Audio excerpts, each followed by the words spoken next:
ദേവികുളം നിയമസഭാ മണ്ഡലത്തിൽ mobile റേഞ്ചും wireless സംവിധാനവും ലഭ്യമല്ലാത്ത ബൂത്തുകളിൽ സാറ്റലൈറ്റ് ഫോണുകൾ ലഭ്യമാക്കാൻ നടപടി തുടങ്ങി. ചുരുങ്ങിയത് 4 ബൂത്തുകളിലെങ്കിലും സാറ്റലൈറ്റ് സംവിധാനം ഒരുക്കേണ്ടി വരും. എത്ര ബൂത്തുകൾ എന്ന കാര്യത്തിൽ അന്തിമ തീരുമാനമായിട്ടില്ല. സംസ്ഥാനത്ത് നിയമസഭാ തെരഞ്ഞെടുപ്പ് പ്രഖ്യാപിക്കുന്നതിനിടയിൽ തെരഞ്ഞെടുപ്പ് കമ്മീഷൻ എടുത്തു പറഞ്ഞ പേരാണ് ഇടമലക്കുടിയുടേത്.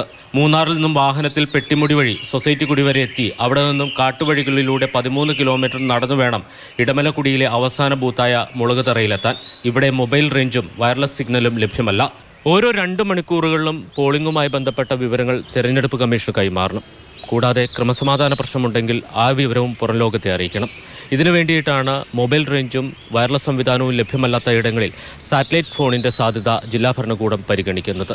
ദേവികുളം നിയമസഭാ മണ്ഡലത്തിൽ കുറഞ്ഞത് 4 ബൂത്തുകളിലെങ്കിലും ഇത്തരം സംവിധാനം വേണ്ടിവരുമെന്നാണ് വിലയിരുത്തുന്നത്. ഇടമലക്കുടി പഞ്ചായത്തിലെ Parappayar EDC centre, Mulakuthara community hall, Munnar പഞ്ചായത്തിലെ തെന്മല എസ്റ്റേറ്റ് ക്രഷ്, മാങ്കുളം പഞ്ചായത്തിലെ Anakkulam saint Joseph ALP school എന്നീ ബൂത്തുകളിലാണ് ഇപ്പോൾ സാറ്റലൈറ്റ് ഫോണിനായി പരിഗണിക്കുന്നത്. നിയമസഭാ തെരഞ്ഞെടുപ്പിൽ ദേവികുളം മണ്ഡലത്തിൽ 215 ബൂത്തുകളാണ് ഒരുക്കുന്നത്. ഇടമലക്കുടി പഞ്ചായത്തിലെ പരപ്പയാർ, മുളകുതറ എന്നീ 2 ബൂത്തുകളിലേക്ക് കാൽനടയായി പോകണം. ഇടമലക്കുടിയിലെ സാഹചര്യങ്ങൾ മനസ്സിലാക്കി സ്വയം തൽപരരായി മുന്നോട്ട് വരുന്ന ഉദ്യോഗസ്ഥരെയാണ് 3 ബൂത്തുകളിലും നിയമിച്ചിരിക്കുന്നത്. വോട്ടിംഗ് മെഷീൻ അടക്കമുള്ള തെരഞ്ഞെടുപ്പ് സാമഗ്രികൾ ചുമന്നെത്തിക്കാൻ തൊഴിലാളികളെയും നിയമിച്ചിട്ടുണ്ട്. മാതൃഭൂമി ന്യൂസ്, ഇടുക്കി.